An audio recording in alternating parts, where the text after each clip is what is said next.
I've been interested in the question of inclusionary zoning and inclusionary housing now since I worked for the Wellesley Institute in 2008 and was introduced to it there.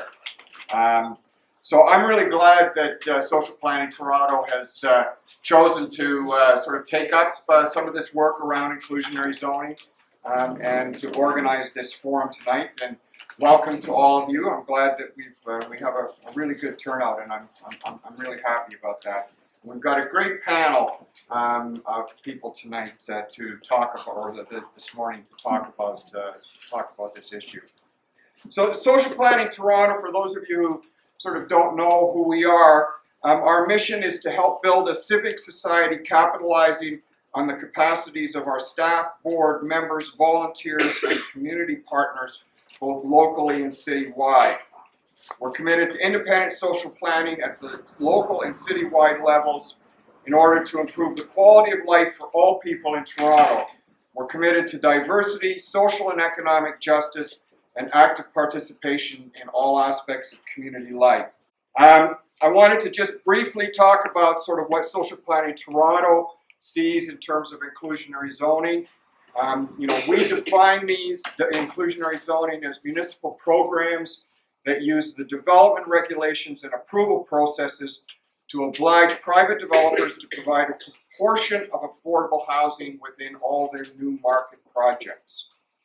And what we think needs to go into an effective social planning or an effective inclusionary zoning program, we're aware that there will be lots of debate about sort of how far to go with these things and whether or not they're necessary and that sort of thing. But Social Planning Toronto has identified 7 sort of key points. One is that it be a mandatory program that applies to all new developments. That there be clear rules regarding the percentage of units and cost offsets. That the goal is the production of units. We've seen inclusionary housing programs that have generated land and things like that, but without the programs from senior levels of government, actual production of units has been pretty limited. So we're saying the goal of an inclusionary zoning program for Toronto is the production of units. That in lieu cash and land are exceptions that must be justified. We see setting price points to guarantee the delivery of below market housing. So affordable housing, those definitions, again, up for a lot of debate and a lot of discussion about what they mean, but it's below market. You want to make sure that it's below what the market currently delivers. Eligibility requirements for new occupants, mechanisms to protect the ongoing affordability of the units produced, and mechanisms to provide rental housing.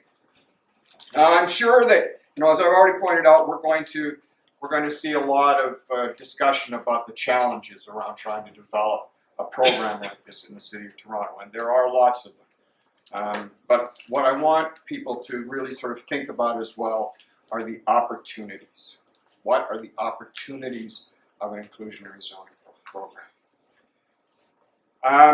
This past winter, John Tory and Kathleen Wynne announced a great hoopla that the Pan Am Games were going to produce 353 units of affordable housing in the Pan Am Village. Okay? Now, just in this past weekend, I took a little random bike ride around the area between the Pan Am Village and Yonge Street. And I found development applications for 5 developments. Okay? You've all seen signs like this. You see them all over the place. If you add up all of these units, we're talking about 3,358 units being developed in these particular things. If we had an inclusionary zoning program that said that 10% of those units had to be affordable, we'd have 353 units, 335 units. Okay? And that's just in 5 that I found randomly biking around. Think about the dozens of these signs that you see. All the holes in the ground, all the cranes that are going up. One of the estimates that I've seen is that if we'd had an inclusionary zoning program in the City of Toronto since the year 2000, we'd have over 10,000 units of affordable housing. That's the opportunity that inclusionary zoning provides for us. And that's what I want people to remember when we're talking about the challenges. We can't give up because it seems like it's going to be a hard thing to do, because if we get this right, we're going to have ongoing affordable housing being developed in the city.